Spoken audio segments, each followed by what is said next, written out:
अस्सलाम वालेकुम दोस्तों, आज हम डिस्कस करेंगे कैमरास के बारे में कि कैमरास क्या होते हैं, कैमरा आप लोग किस तरह इस्तेमाल कर सकते हैं अपनी वीडियोस के लिए, और उनकी 3 से 4 मोटे मोटे टेक्निकल एलिमेंट्स के बारे में बात करेंगे जिससे आप अपनी वीडियोस में एक्सेलेंस ला सकेंगे। अगर मैं वीडियो कैमरास के बारे में बात करूँ तो वीडियो कैमरा कोई भी एक ऐसा टूल है जो आपको मूविंग इमेजेस रिकॉर्ड करने में मदद करे। वो आपका मोबाइल फ़ोन कैमरा भी हो सकता है, वो एक सिनेमा ग्रेड कैमरा भी हो सकता है, वो एक फोटोग्राफी कैमरा भी हो सकता है, या DSLR भी हो सकता है। कोई भी ऐसी डिवाइस जो आपकी इमेजेस को एक मूविंग इमेज फॉर्मेट में रिकॉर्ड करे जिसको आप प्लेबैक कर सकें बाद में, वो एक कैमरा डिवाइस कहलाएगी। आज हम वीडियो कैमरास की 4 डिफरेंट टेक्निकलिटीज़ के बारे में बात करेंगे। ये 4 एलिमेंट्स डिफाइन करते हैं कि आपकी वीडियो या आपका शॉट किस तरह दिखेगा। हम आज बात करेंगे फ्रेम रेट के बारे में, शटर स्पीड के बारे में, एपर्चर के बारे में और वीडियो कंपोजिशन के बारे में, यानी कि आप किसी भी फ्रेम को, अपने वीडियो फ्रेम को कैसे कंपोज करते हैं। फ्रेम रेट को बताने से पहले मैं आपको ये बताऊंगा कि किसी भी वीडियो के अंदर, किसी भी मूविंग इमेज के अंदर, क्योंकि वीडियो जो होती है वो मूविंग इमेजेस से ही बनती है, उसके अंदर फ्रेम्स होते हैं और वो फ्रेम्स, जितने ज़्यादा फ्रेम्स होंगे उतनी आपको मूवमेंट नजर आएगी अपनी वीडियो में। किसी भी कैमरा को जब आप सबसे पहले खोलते हैं तो उसमें सबसे पहली जो सेटिंग आपको करनी होती है वो होती है फ्रेम्स पर सेकंड की सेटिंग, यानी कि आपके कैमरा की जो स्पीड है, जो रिकॉर्डिंग स्पीड है, वो कितनी फ्रेम्स पर सेकंड पे रिकॉर्ड होगा। उसके अंदर आज हम आप बात करेंगे 24 फ्रेम्स पर सेकंड और 30 फ्रेम्स पर सेकंड की। 24 फ्रेम्स पर सेकंड जो है वो यूजुअली एक सिनेमैटिक लुक देती है, और उसका एक लुक एक फिल्म लुक के नज़दीक होता है। और 30 फ्रेम्स पर सेकंड बहुत सारे यूट्यूबर्स इस्तेमाल करते हैं, यानी कि ऑनलाइन अगर आपकी कोई वीडियो है वो इस्तेमाल करते हैं। टीवी ब्रॉडकास्टिंग के लिए 30 फ्रेम्स पर सेकंड पे भी आप रिकॉर्डिंग कर सकते हैं। ये फ्रेम रेट डिफाइन करेगा आपकी पिक्चर कैसी दिखेगी।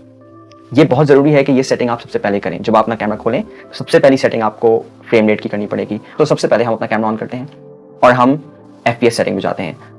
FPS सेटिंग के अंदर हमारे पास डिफरेंट ऑप्शंस आ रहे हैं और हम अपना डिजायर्ड एक FPS सेलेक्ट कर लेते हैं, और ज़रूरी है कि हम थ्रू आउट द प्रोजेक्ट वही FPS लेकर चलें। हम FPS बीच में चेंज ना करें, वरना आपको एडिट में मुश्किल हो सकती है। जब आपने अपने कैमरा में फ्रेम रेट सेट कर लिया है तो नेक्स्ट सेटिंग जो आपने करनी है वो है शटर स्पीड की। शटर स्पीड डिफाइन करता है कि कितनी लाइट कैमरे के सेंसर पे पड़ती है और कितनी तेजी से या कितनी आहिस्ता से पड़ती है। फ्रेम रेट और शटर स्पीड सेट करते हैं तो ये दोनों एक दूसरे के साथ मुंसलिक हैं। शटर स्पीड जो होती है वो हमेशा फ्रेम रेट की डबल स्पीड होती है, यानी कि अगर मैं 30 FPS में शूट करूँगा तो हमारी शटर स्पीड 60 होगी, या अगर मैं 24 या 25 फ्रेम शूट करूँगा तो मेरी शटर स्पीड रिस्पेक्टिवली 50 फ्रेम्स पर सेकंड होगी। ये इसी तरह है कि कैमरे की एक आँख है और उसकी जो पलकें हैं वो किस स्पीड के साथ खुल रही हैं, बंद हो रही हैं, और शटर स्पीड कैमरे के सेंसर पे जो लाइट पड़ती है उसको भी कंट्रोल करती है। शटर स्पीड के बाद हम जिस सेटिंग की बात करते हैं वो है एपर्चर। और एपर्चर एक ऐसी सेटिंग होती है जो इस लेंस की सेटिंग होती है।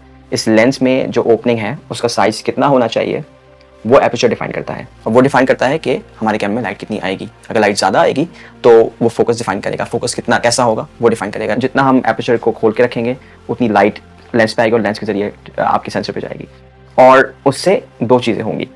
नंबर 1, डेप्थ ऑफ फील्ड पैदा होगी, यानी कि शैलो डेप्थ ऑफ फील्ड या फिर डीप डेप्थ ऑफ फील्ड। मेरे पास एक लेंस का माउंट है, और मैं इसका एपर्चर जितना बंद करूँगा या खोलूँगा वो एपर्चर सेटिंग बयान करेगा। पहले मैं आपको दिखाना चाहूँगा कि ये आप देख रहे हैं कि एपर्चर बंद हो रहा है और एपर्चर खुल रहा है। ये कॉन्सेप्ट मैं आपको इस तरह क्लियर कर सकता हूँ कि अगर मैं अपने कैमरे का एपर्चर को खोलूँ तो ज़्यादा लाइट मेरे कैमरे पे पड़ेगी या मेरे कैमरे के सेंसर पे पड़ेगी। जितनी ज़्यादा लाइट पड़ेगी एक shallow depth of field create होगी, यानी कि एक कैरेक्टर के अराउंड की जो बाकी तमाम चीज़ें वो ब्लर हो जाएंगी और वो कैरेक्टर से फोकस में आ जाएगा। इसका मतलब है कि डेप्थ ऑफ फील्ड शैलो है। अगर आपको आपका कैरेक्टर बैकग्राउंड को भी फोकस में लाना है तो आप डीप डेप्थ ऑफ फील्ड करेंगे, और उससे ये होगा कि आपके सेंसर में कम लाइट आएगी, यानी कि जितनी कम लाइट आएगी उतनी डीप डेप्थ ऑफ फील्ड बनेगी, जितनी ज़्यादा लाइट आएगी उतनी शैलो डेप्थ ऑफ फील्ड बनेगी। और सबसे आखिर में एक बात वो ये कि आपका कैमरा जो है वो सिर्फ एक टूल है। आप उस टूल के साथ क्या करते हैं और कैसे करते हैं वो ज़्यादा ज़रूरी बात है।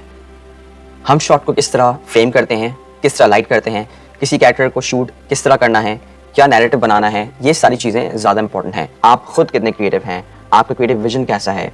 एक कैमरा सिर्फ आपकी उस विजन में आपकी मदद फराहम करता है, क्योंकि हमारा एम सिर्फ आपको एक वीडियोग्राफर बनाना नहीं है बल्कि एक स्टोरी टेलर बनाना है। और मैं उम्मीद करता हूँ कि आप इस जर्नी में हमें जॉइन करते रहेंगे।